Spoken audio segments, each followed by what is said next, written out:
Okay. Got it on silent. Okay, so what we're going to do, as I said before, we're going to call this fear, distress, and duress. Fear, distress, and duress. Yeah, and so you can carry that through, huh? I can carry it through on fear. Huh? On fear. Well, you know, I mean, all of that that's connected. That's you know, right. And so you. What I want you to do is to. First of all, we're going to do that 6 minutes, background, that's education, right. Experience, right. And we're going to do that. That's right. And then we're going to talk about, during that next 8 minutes, we should do some information in reference to fear. That will be the beginning of that. And you've got all those kind of personal experiences that you're going to talk about. Yes, I do. And you want to take off your microphone, too. Okay. You come here all laden down with all kinds of. You travel in transit, man. You have to protect yourself.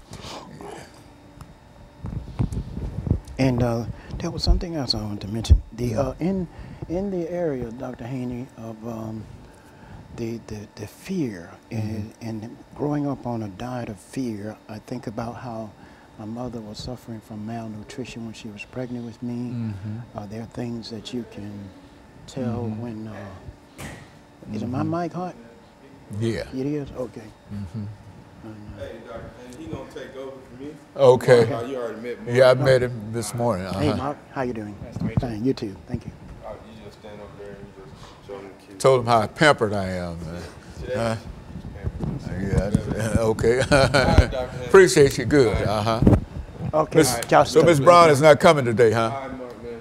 Good night. I appreciate it. Good luck in the morning, bro. So Miss Brown is not coming today, huh? No, not today. Okay. And so, are we ready now? Yeah, we should be good. Yeah. Okay. Well, I tell you, why don't you see if we can get seated here? Okay. And I think the chairs won't move by themselves now. Okay. They're not on wheels. Okay. Okay. And I'm going to swing up into mine, and we're going to get started. Is that right? Is that all right? Jason, you ready, sir?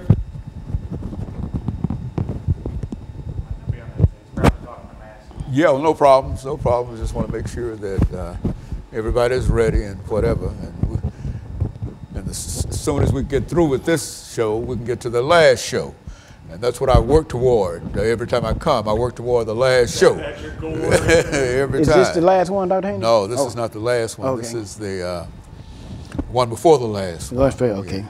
So this is. You know, Dr. Haney, I've lost about 20 pounds. I can tell. I can tell. Feel much better.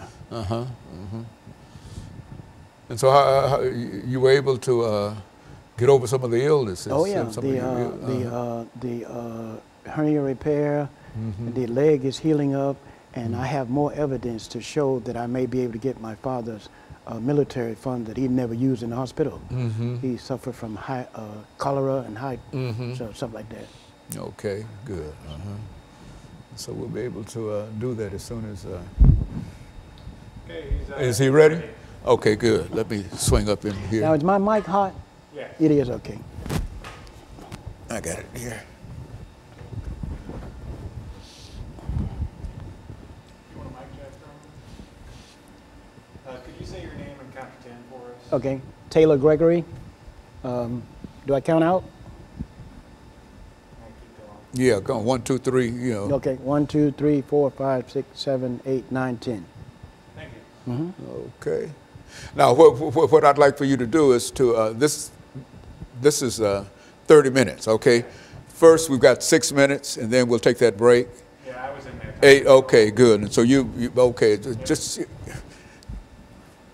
make sure I'm aware of the time. You see, I think we've got it up here somewhere. Yeah. But oftentimes, what I need to do, I need some signals. You know, when we get to a minute or 2 minutes or et cetera, do that for me, okay? And as I often tell people, I'm the only person that can mess this up now. See, and that's why I could jump in front of you. no, that's about the only way you can mess it up. Yeah, we've got it. So we're going to call this fear, distress, and duress. Is that what you wanted? Was that the title that you would like? Yes, mainly, mainly the duress. You know, yeah, all of fear, that. Fear, distress, and duress. Okay, I like, and so that first six minutes will be background, education, experience. Yes. That's you. And then after that is done, then we're going to go into that second segment after this 2-minute break, and then we'll do that 10-minute segment. And in the area of the distress, you have to help me out with that. I'm not sure. No, you know, just talk about what you want to talk about. Okay. You know, I don't want to be guiding you or whatever. I don't think you said that you wanted to talk about fear. Yes. And I thought we'd throw some other things in on it to make it sound much more interesting. But if you talk about fear for 30 minutes, it's all right with me. But just want to make sure that we're doing everything. We're getting a lot of good camera shots. Yes. Okay. Okay.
Taylor first. Thank you and welcome to the show this morning. The topic this morning is fear. And we have with us to talk about fear this morning, Gregory Taylor. Gregory Taylor has been with us on a number of occasions, and I don't think that he's a stranger to many members of our audience. And so let me welcome you, Brother Taylor, to the show this morning and tell you how delighted we are to have you, and to also let you know that some of the things that you've talked about earlier on this show, people have been very, very complimentary in terms of some of the things that you've said. And that's what I'd like to do today. I'd like to talk about a very, very important topic that you said that you wanted to talk about in a real sense, and that is fear. And so let's start off by first giving us some information in reference to your background, your education, and some of your experiences, and then during that second segment, we'll have an opportunity to start with fear, distress, duress, all those negative kind of things that help to lead people into wrong direction. So let's start off from that perspective. Okay. Well, I'm a native of Tuscaloosa, Alabama, and my name is Taylor Gregory. Last time I used Gregory Taylor, and that's a representation of a lot of the fears that I have grown up with. And I'm from Tuscaloosa, Alabama, went to school at Selma University, and my father was roots were in San Salvador. My mother was Choctaw and Blackfoot Indian. We went to school in the Tuscaloosa County High Schools, and went to Stillman College, University of Alabama, and then we transferred to Selma. But I just have had special interest in personal development and turning my life into my product. Those kind of things have been my goal. Whatever it is that I have lived, I have wanted to develop my ability to speak in order to share it with others, so that others can grow and see things in their life that they may have never thought about.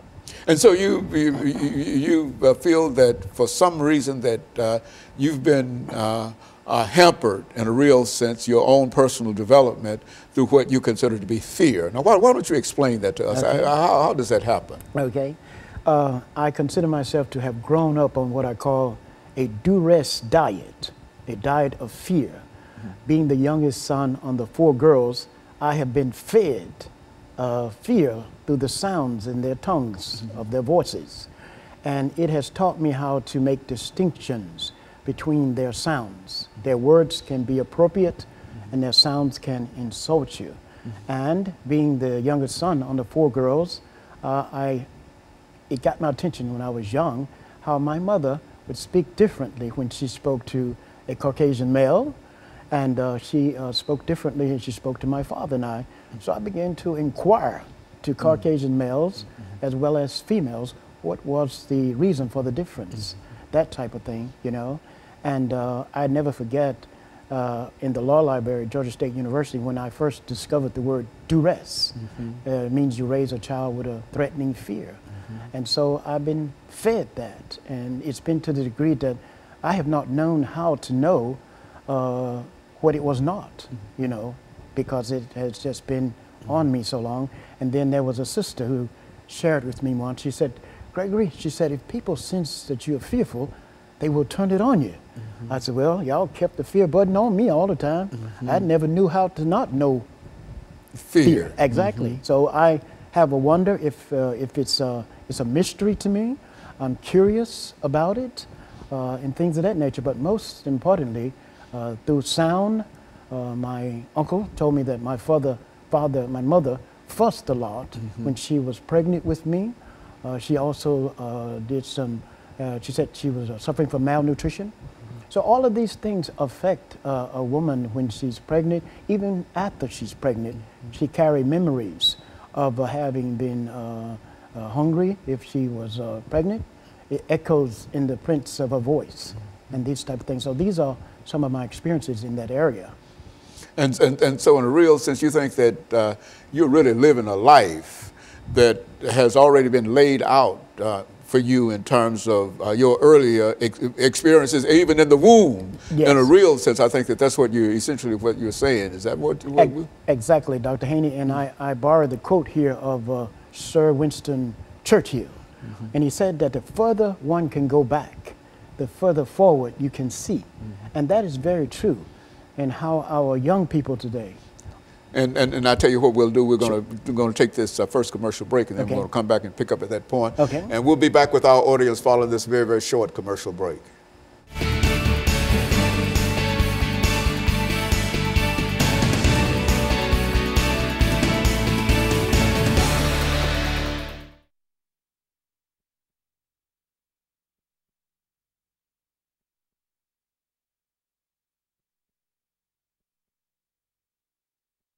You see, yeah, you know, be aggressive with me, you know, yeah, do like that, because if you lay back and just sort of throw it up, then I can't catch it. But pamper me, you know, like I was saying earlier, pamper. Okay, no problems. Okay, very good. So we've got, this is our second segment, and we've got 8 minutes in this segment. And so we're going to start off the same way, and I'm going to introduce you. And you said Gregory. Taylor Gregory. Taylor Gregory. Yes, yes. Now, and I'll explain that. Can you explain that to you? Would you like to explain that now to us? Because, I mean, that's an odd thing to me. Yes. Because I thought, and after knowing you for so long, I thought you were Greg Taylor. That's in Alabama. And well, you don't mind explaining that? Not at all. Yeah, because Okay. Are we ready? Okay. Okay. Yeah, because and it is true. It is Greg Taylor, but it's a reason for that, and I'll explain. Yeah, well, yeah, because you know, it got me kind of confused. I thought you were Greg Taylor, and you're Taylor Gregory. I am Gregory Taylor in Alabama, but in Tennessee, I'm Taylor Gregory. Okay, well, you're gonna have to explain it because you've been with us on so many occasions, That's you know, and so I've thought you've been Gregory Taylor. Okay. Okay. It's the same. Okay. Can I be Gregory? Can you be Gregory Taylor here now? Yes. Yes. Okay, and then you explain it. Okay. Right to me, because I mean that's sort of.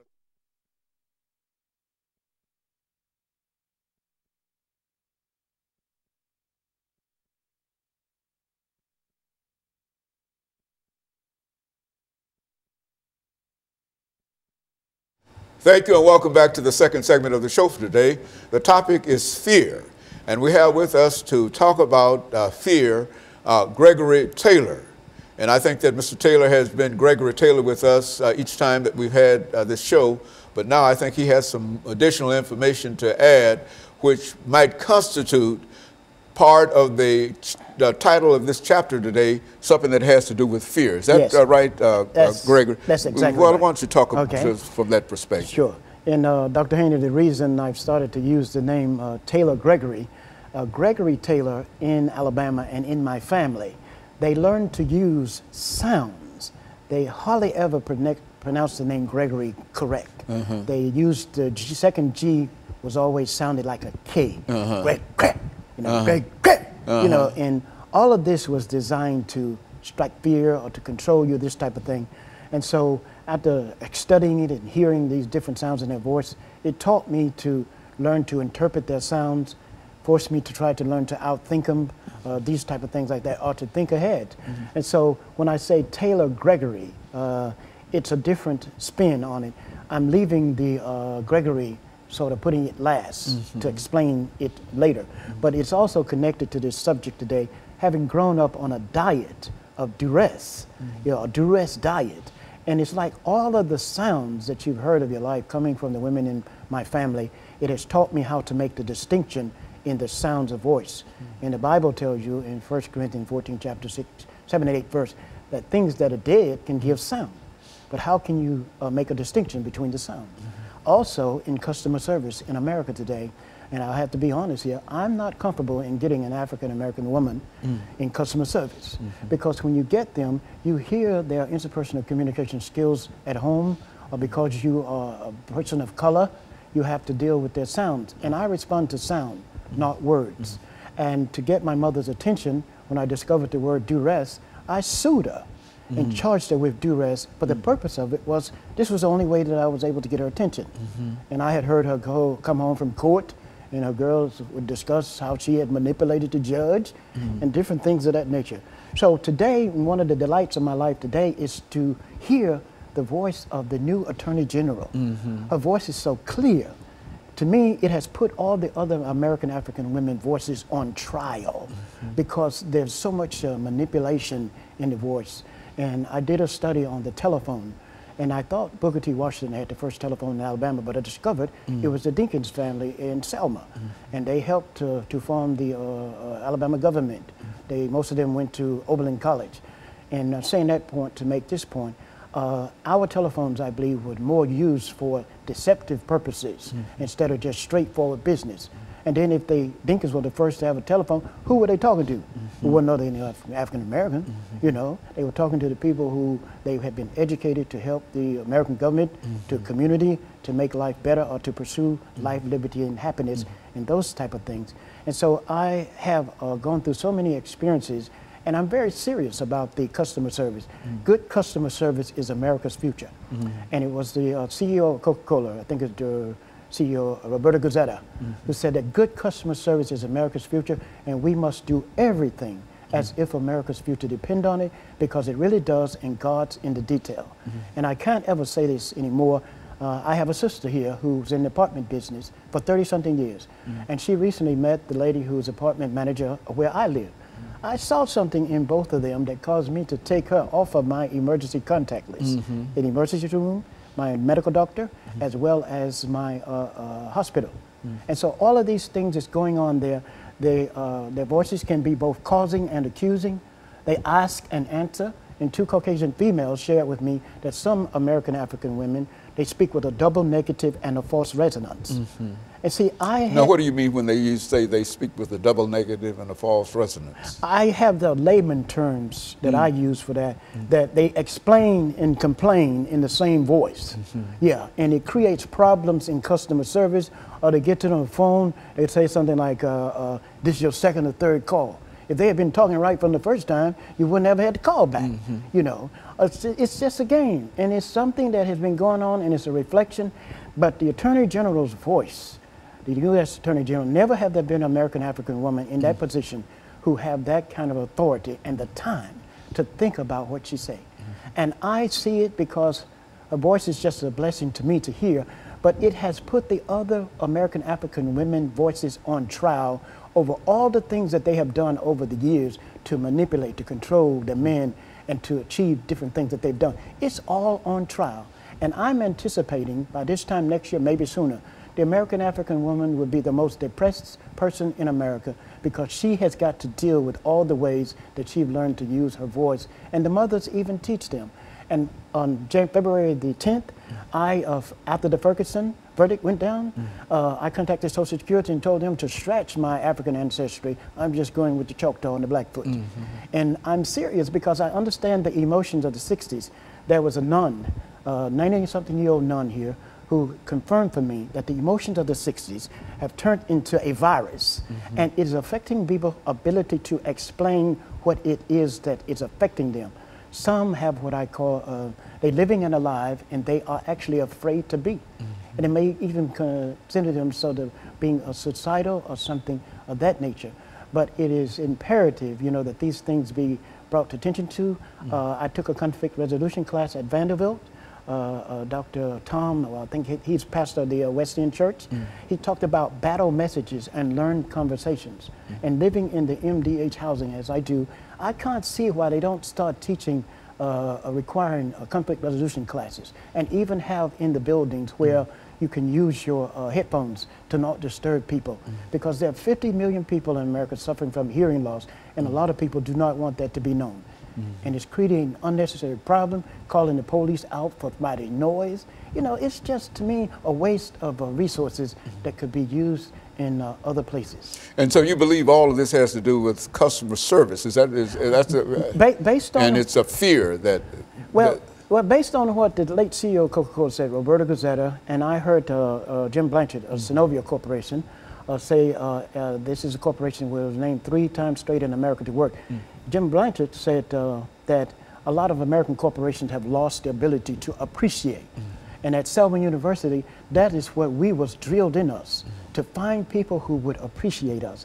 And one of the things I appreciate about the CEO, T.B. Boyd, of the customers of the Boyd Publishing, I had a chance to speak to him one day, and at the end of the conversation, he said, "I appreciate you." You know, that goes along. Okay, and of course, Taylor, yes. what we'll do is take this second commercial break, and then we'll come back, and we'll be back with our audience following this very, very short commercial break.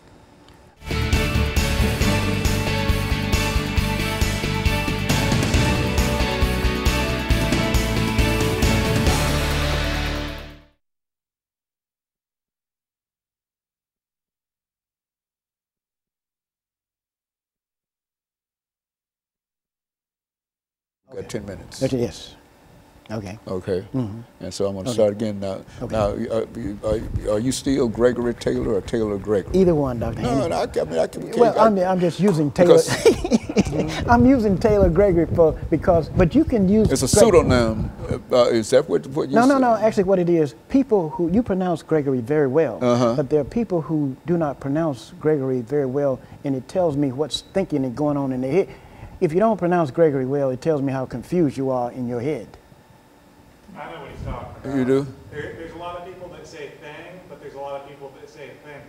Yeah, that's right. But for you, Dr. Haney, you say the name Gregory very well, so that's fine. I'm just using it differently here. Well, I know, but I'm trying to introduce you to that's right. this show. But go ahead, use it. Okay, Yeah, Gregory Taylor, yeah, Professor Gregory Taylor. You know, I call you Professor because that's what you're doing. You're teaching. Research, I'm really a researcher, but that's good. Professor, and et cetera, and et cetera. Yes. And that doesn't necessarily mean that you're connected with an institution right. as such. That's You right. can be a professor and profess. That's right. And not to talk about something. That's right. And not bragging, Dr. Haney, I am of the persuasion that I'm under the influence of becoming the next J. Paul Getty. Well, I don't know about that. I don't even know how to handle that. You see, but I just thought I would say. Yeah. Okay. Well. 30 seconds. Okay. Okay, so we got 10 minutes. And so I'm going to introduce the topic again. Yes. And then talk about fear. Yes. And the rest. Yes. Yes. And to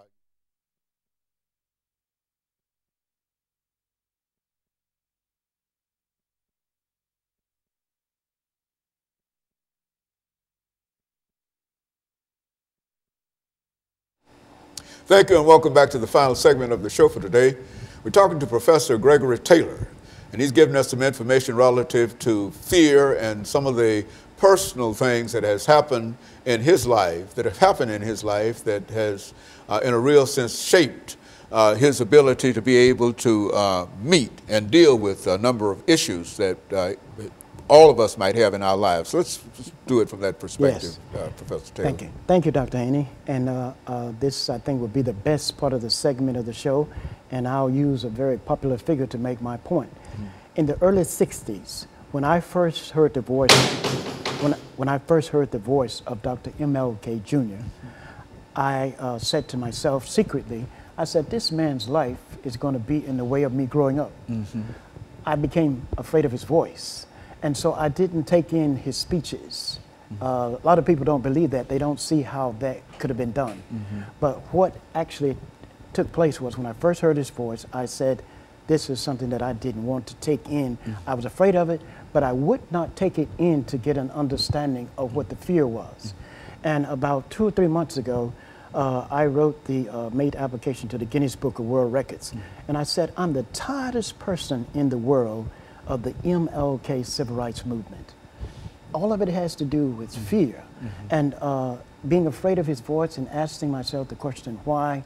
I had a minister in a church who said once, whenever you're dealing with something and whenever it comes up, he was a judge and a minister, he said to question it, and each time you keep questioning it, you'll get new ideas. But on May 2000, I was speaking at a school in Decatur, Georgia, and there was a psychologist there, and she said that his voice was hypnotic. They were discussing, said MLK's voice was hypnotic, and I just happened to have heard that. And so I said, would you say that again? She said, yes, his voice was hypnotic. And I said, that's what it was, hypnotic. But I didn't listen to it. I didn't take it in because I was afraid of it. And so what I am witnessing today is I believe a lot of American people have been unconsciously hypnotized by his voice, especially the American African. And I think that they have been unconsciously orphaned by his voice, his messages, his speeches. And they can't see backwards, they see him. They see now, they see him. They see ahead, they see him. And I believe that this is only going to lead to more what I call adult incubators, jails, prisons, that need to be built on historical black college campuses, in particular Morehouse, who he was the alum that used the jail more than anybody else to get rights, and he got them the wrong way. And even in Birmingham, there are a lot of preachers who have to go to jail in order to get an understanding of the letter that he wrote in the Birmingham jail. I got in touch with the 8 ministers who wrote the letter to him and got their opinion of it. And they told me that they told him that they admired what he was doing, but they felt it was too soon. And to bring it on, make a main point, my life I learned through the Vanderbilt program, the Ocean Learning Program, that my life is a counter-narrative of MLK. I made sure that everything that I could find that he did wrong, I made sure that I did that right, because we lost our... Now, what were some of the things that you consider that he did wrong? Well, from what I understand, that nonviolent civil disobedience was not the best method for getting rights in this country. And the evidence is on the wall now. You know, you didn't do that. Dr. J.H. Jackson, in the book Unity and the Conflict of the Black Leaders, by Peter Parrish, a professor from Vanderbilt. I know him. He said that Dr. J.H. Jackson said that even though nonviolent civil disobedience was not violent, it caused violence, and that it would eventually lead to overthrowing the American government. And I believe that the MLK, Dr. MLK Jr., his purpose, from what Dr. Jackson said, was to overthrow the American government. That has backfired.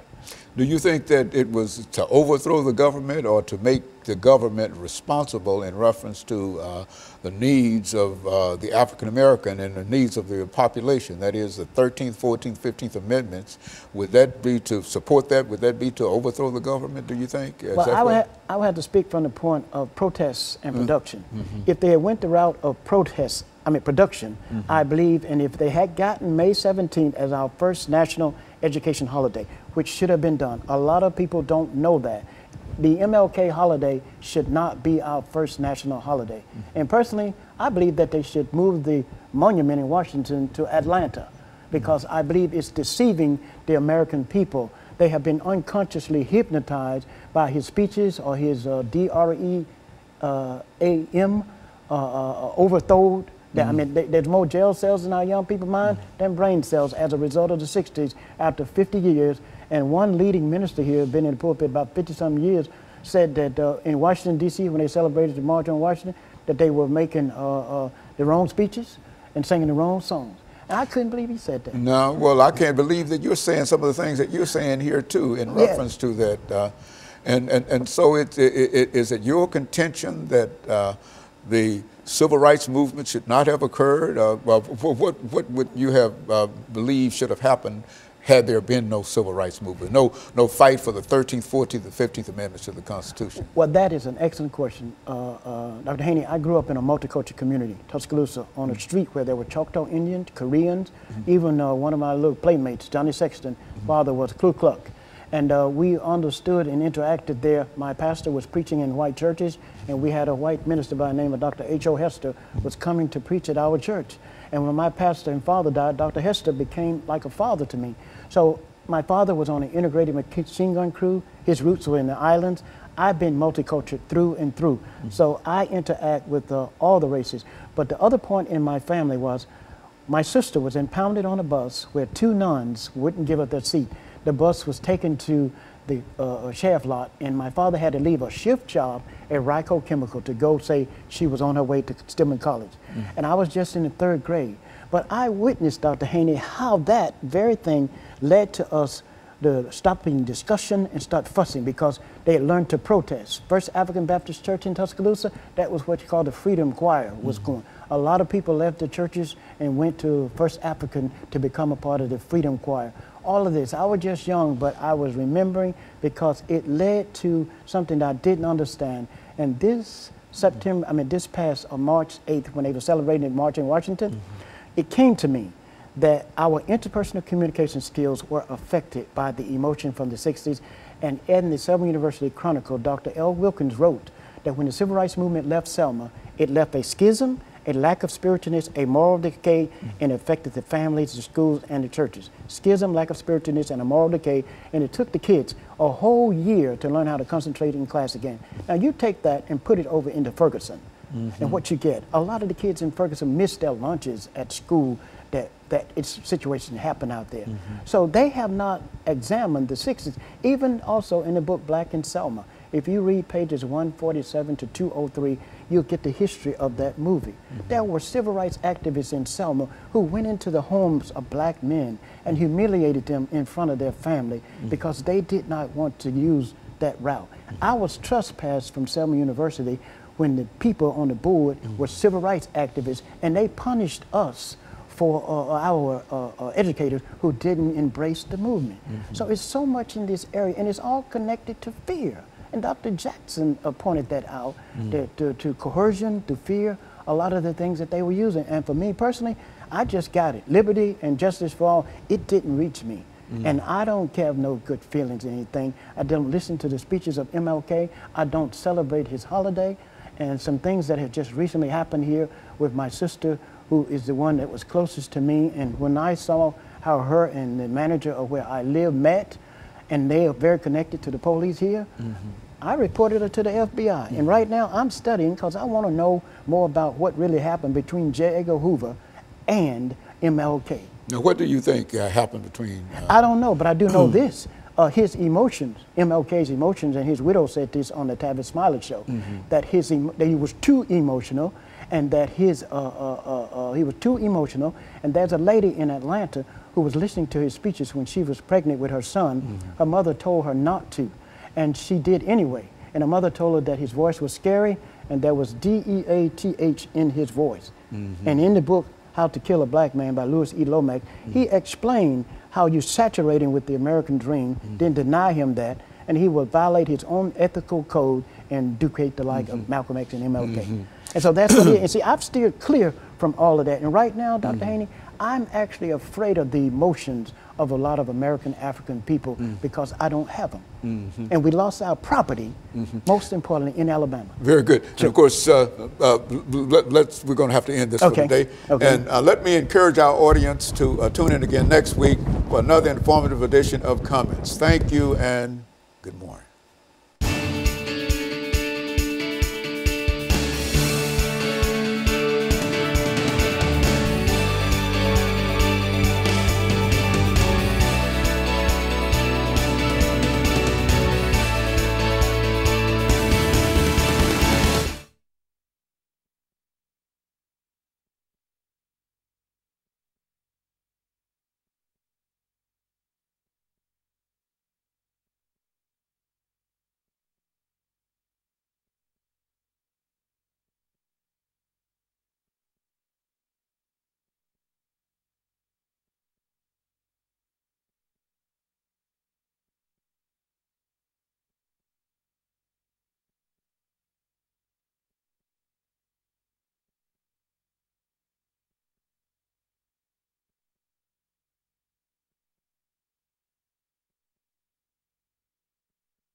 most basic fear is sound and falling.